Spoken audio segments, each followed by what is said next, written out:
बिस्मिल्लाहिर्रहमानिर्रहीम। अस्सलाम वालेकुम दोस्तों, वेलकम करता हूँ इमरान ऑफिशियल न्यूज़ में।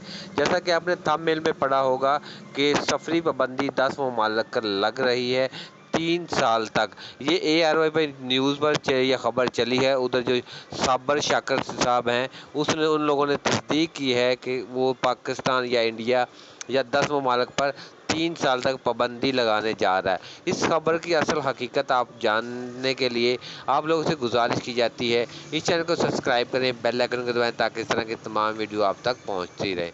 तो मेरी अभी बात इस तरह है, कुछ इस तरह है कि पाकिस्तान, इंडिया या दूसरे ममालिक जो रेड लिस्ट में हैं उन पर ये पाबंदी नहीं लग रही।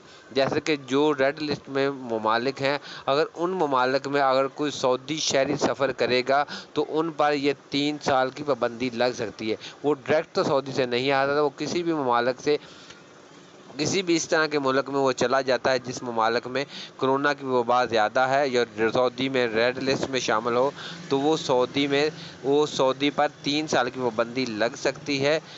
तो वो सऊदी से 3 साल तक किसी मुल्क का भी सफ़र नहीं कर सकेगा। तो ये सऊदी के लिए असल हकीकत ये है। अगर इसके मतलब कोई और वीडियो भी आएगी तो आप लोगों के साथ ज़रूर शेयर करूँगा। अल्लाह हाफिज़।